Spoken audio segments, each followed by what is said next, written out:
دعا اس دولت کا نام ہے صرف مومن کے پاس ہے، کافر کے پاس نہیں۔ نبی پاک علیہ السلام نے فرمایا الدعاء صلاح المومن، دعا مومن کا ہتھیار ہے، کافر کے پاس یہ ہتھیار نہیں ہے۔ مومن جب اپنے مالک کے حضور دعا مانگتا ہے نا، دنیا میں آپ کسی سے زیادہ مانگے تو وہ ناراض ہو جاتا ہے، وہ کہتا ہے بھائی تو نے تو کام بنا لیا ہے، کل بھی دیا تھا، پرسوں بھی دیا تھا، روز روز تجھے کون دے؟ میرے نبی پاک علیہ السلام نے فرمایا جو اپنے رب سے زیادہ مانگتا ہے رب اس سے زیادہ راضی ہوتا ہے، زیادہ راضی ہوتا ہے۔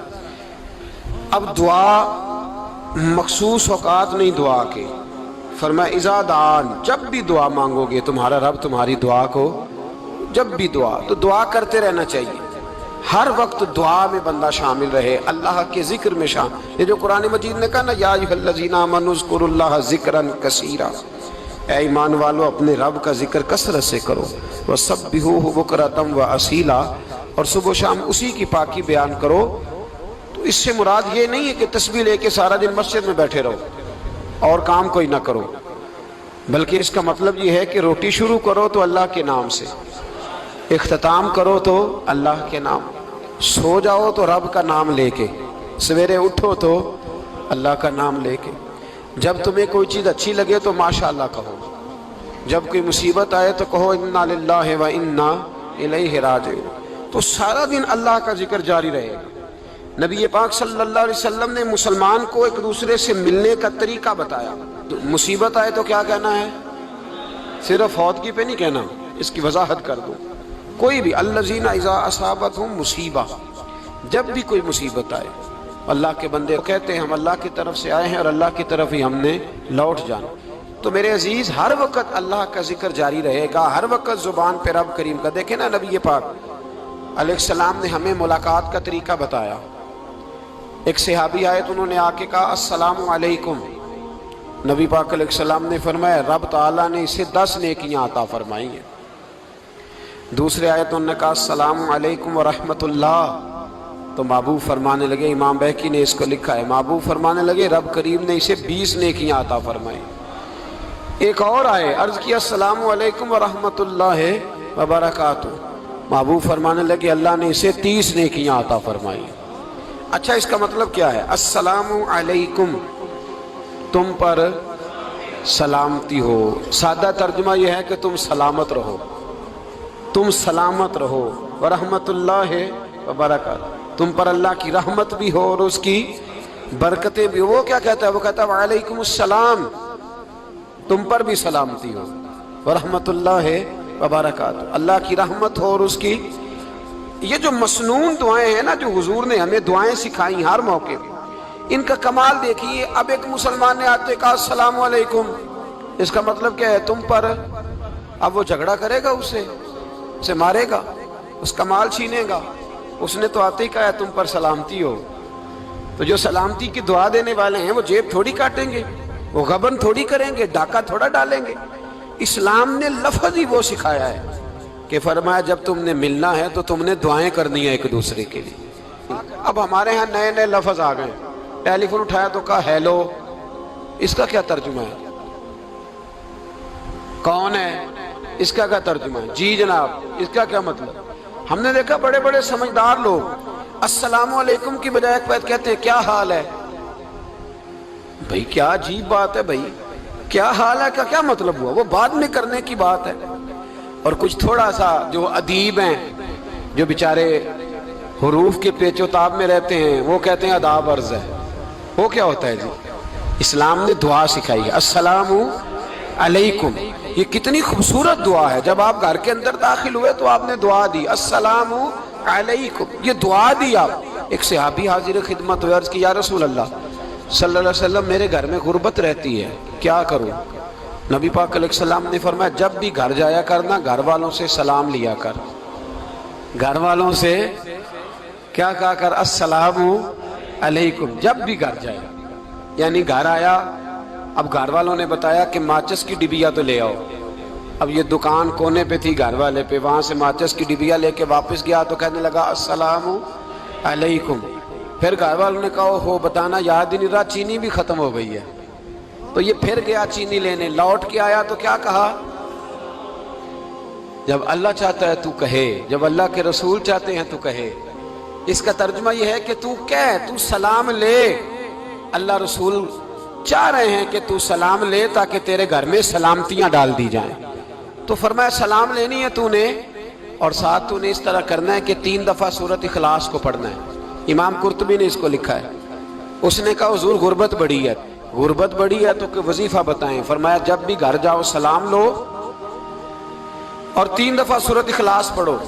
وہ صحابی کہتے ہیں میں پکا ہو گیا۔ اب وہ کچھ دنوں کے بعد، کچھ عرصے کے بعد، کچھ مہینوں کے بعد واپس آئے تو صحابہ کرام علیہم رضوان فرماتے ہیں ہماری خواہش تھی کہ یہ کچھ بیان کرے، اب بتائے جو وظیفہ لے کے گیا تھا اس کا رزلٹ کیا نکلا۔ کہتے اس نے بڑی حیرت انگیز بات کی، حیرت انگیز عجیب انداز میں۔ کچھ لوگوں کا دل ہوتا ہے نا کہ مجھے ملے میرے پڑوسی کو نہ ملے، اور کچھ کا دل ہوتا ہے یار مجھے بھی ملا ہے اور الحمدللہ میرے پڑوسی کو ملا ہے۔ تو صحابی جب حاضر ہوئے تو صحابہ کہتے ہیں ہمیں تجسس تھا کہ یہ کچھ بتائیں، تو حضور نے فرمایا کیا حال ہے تیرا؟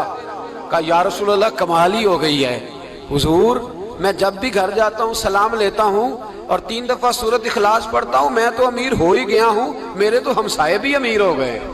کتنا پیارا ہے یہ جملہ، کتنا حسن ہے۔ اتنا اچھا لفظ کسی اور کے پاس ہے ہی نہیں جو الفاظ ہمیں ہمارے رسول نے عطا فرمایا۔ اس کو اپنائیے، اس کو اپنائیے۔ یہ الگ بات ہے کہ لوگ مطلب کے لیے سلوٹ کر لیتے ہیں بڑا سارا، لیکن مطلب کے لیے نہیں۔ جس کو جانے اس سے بھی سلام لیں، جس مسلمان کو نہیں جانتے اس سے بھی۔ تو نبی پاک نے ہمیں مسنون دعائیں سکھائیں۔ رات کو جب سونے لگیں اللہ کے رسول صلی اللہ علیہ وسلم نے ہمیں دعا سکھائی۔ حضور نے فرمایا جب سونے لگو تو مسلم شریف میں فرمایا تم نے یہ دعا پڑھنی، اللہم باسمک اموت و احیا۔ تم نے کہنا اے اللہ میں تیرے نام پر مرتا ہوں اور تیرے نام پر جیتا ہوں۔ نبی پاک صلی اللہ علیہ وسلم نے ایک حدیث میں فرمایا کہ یہ جو نیند ہے نا یہ موت کی چھوٹی بہن ہے، یہ موت کا ایک حصہ ہے۔ جس طرح انسان سو جائے تو کوئی خبر نہیں ہوتی کیا ہو رہا ہے، بالکل وہ اٹھا ہے تو اس نے کہا ہو یہ کیا ہوا۔ سو جاتا ہے نا آدمی اسے خبر نہیں ہوتی، اوہو میں نے تو 11 بجے اٹھنا تھا یہ تو 3 بج گئے، اب اسے خبر نہ رہی۔ سوتے ہوئے لوگ چوری کر لیتے ہیں، بلکہ اس طرح بھی ہوتا ہے کہ آدمی نے گکھڑ اترنا تھا، وہ پنڈی سے آ رہا تھا لیکن وہ سویا ہوا تھا، آنکھ تب کھلی جب کاموں کی آ گیا تھا، اب اس کا اس پر زور ہے۔ تو فرمایا کیا پتا اب تو کھل گئی کاموں کی، جا کے لاہور جا کے کسی جگہ پہنچ کے، تو یہ بھی ممکن ہے کہ کھلے ہی نہ، نیند ہی موت کا سبب بن جائے۔ تو کہہ کے سو کہ یا اللہ تیرے نام پہ سو رہا ہوں۔ اللہ کس نام پہ سو رہا ہوں؟ یار اگر ہم ان دعاؤں کا حسن سمجھے مت، اللہم باسمک اموت و احیا، یا اللہ میں تیرے نام پہ سوتا ہوں اور تیرے نام پر اٹھتا ہوں، گویا کہہ رہا یا اللہ میری نیند بھی تیرے فضل سے ہی ہے، اور اگر آنکھ کھل جائے تو وہ بھی تیرے فضل سے ہی ہے۔ کتنا اعلیٰ نبی پاک علیہ السلام نے انداز سکھایا۔ اور پھر بخاری شریف میں حدیث موجود ہے، فرمایا جب اٹھو تو کہو الحمدللہ الذی احیانا احیانا بعد ما اماتنا والیہ النشور۔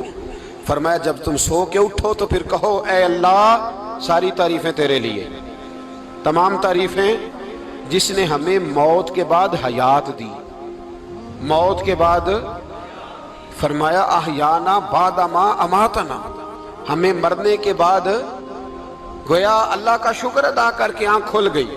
دیکھیں کس طرح اسلام مسلمان کو اللہ کے ساتھ جوڑتا ہے۔ فرمایا شکر کر، آنکھ کھل گئی، کہا یا اللہ تیرا شکر ہے تو نے موت کے بعد ہمیں دوبارہ حیات عطا فرمائی، یہ شکر ادا کرو۔ گویا تم یہ نہ کہنا کہ میں اٹھ گیا ہوں تو میرا کمال ہے، یا یہ نہ سمجھنا میں اٹھ گیا ہوں تو میں بڑا پابند ہوں، جب میں ارادہ کر لوں کہ میں نے 11 بجے اٹھنا ہے تو پھر میں اٹھ جاتا ہوں۔ یہ نہ کہنا کہ یہ الارم بڑا اچھا ہے، یہ مجھے اٹھا لیتا ہے۔ ذہن کے اندر خیال کر کہ نیند تو موت کی طرح تھی، یہ جو میں اٹھ گیا ہوں تو اپنے رب کے فضل سے اٹھا ہوں، جو میں اٹھ گیا ہوں، جو ابھی اٹھے ہیں وہ تو بول دینا کم از کم کہ میں اپنے رب کے فضل سے اٹھ گیا۔ تو دعا سکھائی۔ پھر دیکھیے نبی پاک صلی اللہ علیہ وسلم نے فرمایا جب تم بیت الخلاء میں جاتے ہو نا، واش روم میں جاتے ہو تو گندی چیزیں ہوتی ہیں وہاں، شیطان ہوتے ہیں، جنات ہوتے ہیں، یہ گندگی پہ ہوتے ہیں، جب تم واش روم جاؤ، بیت الخلا جائے، تب بھی دعا مانگو۔ کیا دعا مانگو؟ وہ دعا بھی نبی پاک صلی اللہ علیہ وسلم نے ہمیں تعلیم فرمائی اور بخاری میں ہے، کہا پڑھا کرو اللہم انی اعوذ بک من الخبث والخبائث۔ کہو اے اللہ ناپاک چیزوں سے میں تیری پناہ مانگتا ہوں، وہ نر ہوں یا مادہ ہوں۔ اللہ میں تیری پناہ مانگتا ہوں۔ واش روم کے اندر بہت ساری بری چیزیں ہوتی ہیں، جوان میری بات پر توجہ فرمائیں، وہاں بہت ساری گندی چیزیں ہوتی ہیں۔ انسان کئی دفعہ واش روم میں جاتا ہے، اسے وسوسے زیادہ آتے ہیں، یہ نوٹ کریں میری بات کو۔ اصل میں نا ہم بات ڈھونڈ رہے ہیں علاج اپنی بیماریوں کا، حالانکہ علاج تو سارا مدینے والے رسول کے پاس موجود ہے، محبوب کے پاس ساری دوائیاں ہیں۔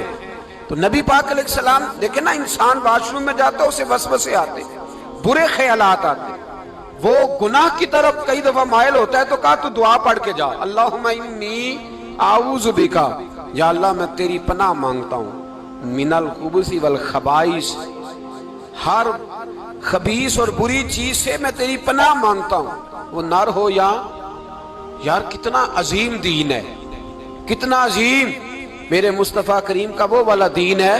اصل میں اللہ کرے بی اے پاس بچے کو بیت الخلا کی دعا بھی یاد ہو جائے، ایسے یاد ہو جائے، اور اس کے ماں باپ سمجھ لیں کہ جوان ہو گیا ہے، تو اب ہو سکتا ہے اس کی طرف شیطان حملہ زیادہ کرے، اسے خراب کرنے کی کوشش کرے، تو لہٰذا اسے دعا سکھائی جائے تاکہ اس کو پہلے سے پتا ہو کہ میں نے اس بے ایمان سے بچنا کس طرح سے۔ اب آپ دیکھیے نبی پاک علیہ السلام نے ہمیں دعا سکھائی، مصنف ابن ابی شیبہ میں۔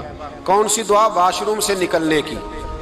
اللہ اکبر، بڑی زبردست دعا ہے، بڑی زبردست۔ آپ یقین کریں اس ایک ایک دعا پر ایک ایک پورا بیان ہو سکتا ہے، ایک ایک۔ یہ اس لیے نہیں میں کہہ رہا کہ میں کوئی عالم فاضل آدمی ہوں، آپ کہیں گے کہ بتا رہے ہیں میں بڑا پڑھا لکھا ہوں، صرف یہ عرض کر رہا ہوں کہ اس کے فوائد پر، ثمرات پر جو اللہ تبارک و تعالی امت کو دیتا ہے، ان دعاؤں کی جو فضیلت حدیثوں میں آئی، اور پھر جو اس کے فوائد ہے، اور اس پر بات کروں تو ایک دعا تقاضا کرتی ہے کہ اس پر پورا ایک لیکچر ہونا چاہیے۔ دیکھیے آپ واش روم سے نکلے، دعا کیا ہے؟ دعا کے لفظ کے الحمدللہ الذی، ایک حدیث میں لفظ ہے غفرانک، غفرانک، اے اللہ میں تجھ سے بخشش چاہتا ہوں۔ اور جو مشہور اور معروف ہے مصنف ابن ابی شیبہ کی روایت، فرمایا الحمدللہ الذی اذھب عنی العذاب وعافانی، فرمایا اے اللہ تیرا شکر ہے۔ واش روم سے نکلا ہے تو کہہ رہا ہے یا اللہ تیرا شکر ہے، تو نے مجھ سے اذیت دور کی، وعافانی، اور تو نے مجھے عافیت عطا کر دی، اذیت دور کر دی اور عافیت۔ بولیے واش روم سے نکلا ہے تو کیا کہتا ہے؟ یا اللہ تیرا شکر ہے، تو نے مجھ سے اذیت دور کر دی اور مجھے عافیت۔ ڈاکٹر حکیم ہومیوپیتھک ایک چیز پر متفق کم ہوتے ہیں، پتہ ہے نا آپ کو، لیکن اس بات پر سب کا اتفاق ہے کہ اگر کسی کو قبض ہو جائے نا تو شاید 70 یا 72 بیماریاں لگ جاتی ہیں اس کو۔ اور جب آدمی کو قبض ہوتی ہے نا، پیٹ کے اندر فضلہ جم جاتا ہے، خارج نہیں ہوتا، اس کو اعصاب کی بیماری ہوتی ہے، اس کے ذہن پر اثر ہوتا ہے اس چیز کا۔ آپ یہ مت سمجھیں کہ کھانا کھانا ہی ایک کمال ہے، اللہ نے یہ بھی نعمت بنائی ہے کہ کھانا جب خارج ہوتا ہے تو وہ بھی اللہ کا بہت بڑا احسان ہے۔ تو فرمایا تو سمجھا ہی نہیں، اگر تجھے قبض ہو جاتی، تیرے پیٹ کے اندر وہ چیز جم جاتی، تیرے لیے کتنی تکلیف کا باعث تھی۔ ان لوگوں سے پوچھئے جو اس کے بیمار ہیں، اس کے مریض ہیں، وہ کتنی تکلیف میں رہتے ہیں، سر میں درد ہوتا ہے، سر چکراتے ہیں۔ ایک بہت بڑا روڈ ایکسیڈنٹ ہوا تو ڈرائیور سے لوگوں نے پوچھا کہ مسئلہ کیا ہے، تو کہنے لگا میں قبض کا مریض ہوں، تو میں کھانا کھا لیتا ہوں تو میرے ذہن پر وہ اس قدر زیادہ گیس کا غلبہ ہوتا ہے کہ میں سخت تکلیف میں ہوں۔ نبی پاک علیہ السلام نے ہمیں سمجھایا اور بتایا کہ سمجھ لو یارو، کھانا کھانے کی نعمت تو اللہ نے تمہیں عطا فرمائی ہے، لیکن کھانا کھانے کے بعد اس کا اخراج بھی اللہ کی بہت بڑی نعمت ہے، تو اللہ کا شکر ادا کرو۔ پھر جب آپ گھر سے نکلیں گے تو بھی اس کی دعا ارشاد فرمائی، بسم اللہ توکلت علی اللہ، اللہ کے نام سے گھر سے نکلتا ہوں اور میں نے بھروسہ بھی اللہ کے نام پہ کیا۔ جب گھر سے نکلیں تو کس کے نام پہ بھروسہ کریں؟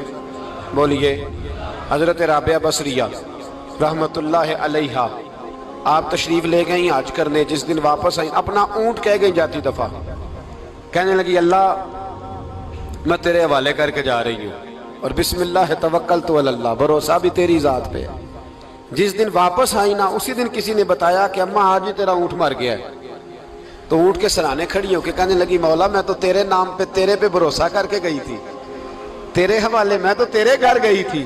تو لوگ کہتے ہیں اماں کے منہ سے لفظ نکلے تو اونٹ زندہ ہو کے کھڑا ہو گیا، کھڑا ہو گیا اونٹ۔ تو اماں کہنے لگی نہیں تمہیں ہی غلطی لگی ہے، مرا ہی نہیں تھا، پہلے سے ہی موجود تھا، وہ اپنی کرامت بھی نہیں ظاہر ہونے دی۔ تو بھائی گھر سے نکلیں تو کس لفظ پر کہ یا اللہ میں تیرے بھروسے پہ نکل رہا ہوں، میں اس کے دو فائدے ہوں گے، ایک تو آپ اللہ کی امان میں جا رہے ہیں، اللہ کی امان میں آ رہے ہیں، اور دوسرا جس گھر کو آپ چھوڑ کے جا رہے ہیں اسے بھی اللہ کی امان میں دے کے جا۔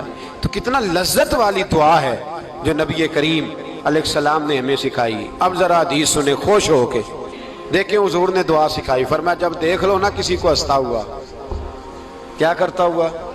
ماشاءاللہ آپ تو ہنسنے لگے۔ جب کسی کو ہنستا ہوا دیکھو تو کہا کرو اضحک اللہ سنک، یہ دعا یہ بخاری ہے، فرمایا دعا مانگا کرو جب کسی مومن کو ہنستے ہوئے دیکھو تو دعا مانگو اضحک اللہ سنک، اللہ تجھے ہنستا ہی رکھے، اللہ تجھے، بولیے، جل نہ جایا کرو کہ میں پریشان ہوں تو یہ ہنس کیوں رہا ہے، جھلا نہ کرو، بلکہ کیا کہا کرو اللہ تجھے ہنستا رکھے، اللہ تجھے۔ نبی پاک صلی اللہ تعالی علیہ وآلہ وسلم نے فرمایا، ترمذی میں حضرت اسامہ بن زید رضی اللہ تعالیٰ عنہ سے حدیث مروی ہے، حضور نے فرمایا جس نے کسی کے ساتھ احسان کیا اور جس پر احسان کیا، اگر اس نے یہ دعا پڑھ دی نا جزاک اللہ خیرا، تو فرمایا اس نے اللہ کی بھی پوری حمد کر دی اور محسن کا صحیح شکریہ بھی ادا کر دیا۔ کیا کہنا ہے؟ جزاک اللہ، اللہ تجھے بہترین جزا عطا کرے۔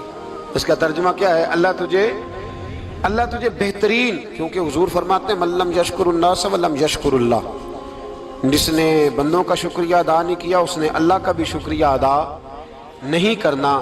تو کیا کہنا چاہیے؟ جزاک اللہ خیرا۔ اور اگر اماں کہتی ہو بچوں کو انگریزی سکھانی ہے تو کیا کہنا ہے پھر؟ شکریہ ادا کرنے میں کیا کہنا ہے؟ Thanks, thank you. او خدا کے اس کا ثواب کتنا ہے؟ بولے انگریزی ایک زبان ہے، اس کو زبان ہی رہنے دیں گے۔